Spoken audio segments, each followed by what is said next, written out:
कई दूसरे पुराणों में उल्लेख किए गए हर रहस्य, हर किरदार के पीछे एक मतलब जरूर होता है। हो सकता है कि इनमें से कुछ किरदारों को या फिर उनसे जुड़े रहस्यों को हम समझ ना पाए, उन पर यकीन ना कर पाए, लेकिन फिर भी अगर किसी अच्छे किरदार का उल्लेख पुराणों में मिलता है और हम उन पर आस्था रखते हैं, तो क्यों न हम उन किरदारों को भी नजरअंदाज ना करें जिन्हें पुराणों में असुर, राक्षस या ना जाने किन के नामों से बुलाया गया है। रक्षक का मतलब होता है रक्षा करने वाले। कहा जाता है कि राक्षसों को पहले समाज की रक्षा करने के लिए ही नियुक्त किया गया था, लेकिन जैसे जैसे समय बीतता गया इनकी प्रवृत्तियां बदलने लगी और ये समाज कार्य में बाधा डालने लगे, नुकसान पहुंचाने लगे। रामायण में भी कई मायावी राक्षसों का जिक्र हुआ है जिन्होंने समय समय पर भगवान राम के कार्य में बाधा डाली। ऐसा ही एक रहस्यमय किरदार है जिसका जिक्र कई हिंदू पौराणिक कथाओं में होता है, जिसे ब्रह्म राक्षस का नाम दिया गया और कहा जाता है कि आज भी और दुनिया भर में उन्हें देखने को लेकर दावे भी किए जाते हैं। उससे पहले आपको बता दें कि इस वीडियो द्वारा हमारा उद्देश्य किसी भी अंधविश्वास को बढ़ावा देना नहीं है, बल्कि सिर्फ ब्रह्म राक्षस के बारे में पुराणों में जो भी कहा गया है उस जानकारी को आपके साथ शेयर करना है। साथ ही आपको वो सच्ची घटनाएं बताना है जो लोगों के साथ घटी है। तो कोई भी कमेंट करने से पहले वीडियो को पूरा जरूर देखिए। हिंदू धर्मों के अनुसार ब्रह्म राक्षस असल में एक ब्राह्मण व्यक्ति की आत्मा होती है जो ब्राह्मण कुल में जन्म लेती है।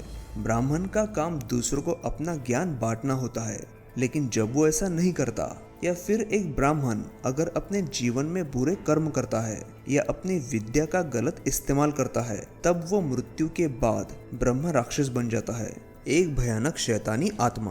ब्रह्म राक्षस एक ज्ञानी पुरुष या कोई ज्ञानी औरत भी हो सकती है जिसकी आत्मा को मुक्ति ना मिली हो। उनमें ब्राह्मण और राक्षस दोनों के गुण होते हैं। कई बार ब्रह्म राक्षसों को वेद और पुराणों का असीमित ज्ञान होता है, लेकिन कहा जाता है कि अपने बुरे कर्मों के स्वभाव के कारण ऐसी आत्माएं इंसानों को डराती है और तकलीफ देती है। प्राचीन कथाओं में ब्रह्म राक्षस एक आम किरदार होता था। कई कहानियां जैसे पंचतंत्र, विक्रम बेताल और सिंहासन में इनका वर्णन किया गया है। और ऐसा नहीं है कि ब्रह्म राक्षस जैसे दानों का जिक्र सिर्फ हिंदू ग्रंथ में या फिर भारतीय सभ्यताओं में ही किया गया है, बल्कि पूरी दुनिया भर की सभ्यताओं ने और हर धर्म की किताबों में ऐसे राक्षस का जिक्र है।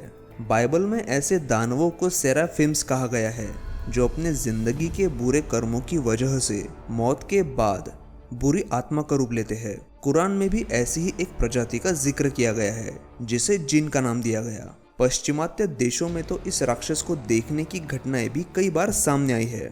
साउथ कैरोलिना के बिशोपविल में रात को 2 बजे 17 वर्षीय क्रिस्टोफर डेविस सुनसान सड़क पर अपनी गाड़ी का टायर बदल रहा था।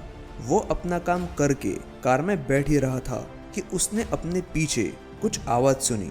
जैसे ही वो पीछे मुड़ा, उसने देखा कि एक विचित्र प्राणी जिसकी लंबाई करीब 7 फुट थी उसकी तरफ दौड़ता हुआ आ रहा है। डेविस ने जल्द ही अपनी कार में बैठकर भागने की कोशिश की, लेकिन उस प्राणी ने कार पर छलांग लगाई। डेविस के अनुसार उसकी 3 उंगलियां थी और उसका रंग हरा था और वो बिल्कुल वैसा था जैसा कई पुरानी कहानियों में किसी दानव का वर्णन किया जाता है। शहर पहुंचने पर तुरंत डेविस ने पुलिस कंप्लेंट की और अपने साथ हुई घटना के बारे में पुलिस को बताया, लेकिन उस पर किसी ने भी विश्वास नहीं किया। बाद में डेविस की लाई डिटेक्टर टेस्ट की गई जिसमें साबित हुआ कि वो सच बोल रहा था।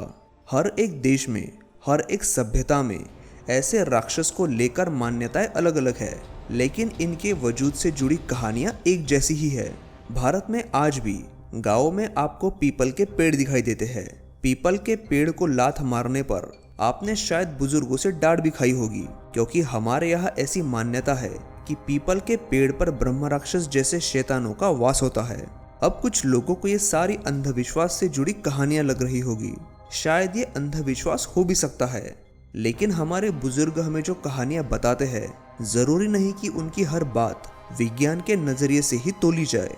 कुछ बातों में विश्वास रखना ही समझदारी होती है। इस वीडियो में बताई गई सारी बातों से मैं भी सहमत हूँ ऐसा नहीं है, लेकिन मेरे रिसर्च में जो बातें मैंने देखी वो मैंने आपके साथ शेयर की। अब इस वीडियो को किस नजरिए से देखना है ये आपकी सोच पर निर्भर करता है। तो कृपया नीचे कमेंट करते हुए अपने विवेक का इस्तेमाल जरूर करें। धन्यवाद। अगर वीडियो पसंद आया हो तो इसे लाइक जरूर करें और ऐसे वीडियोस देखने के लिए चैनल को सब्सक्राइब भी करें।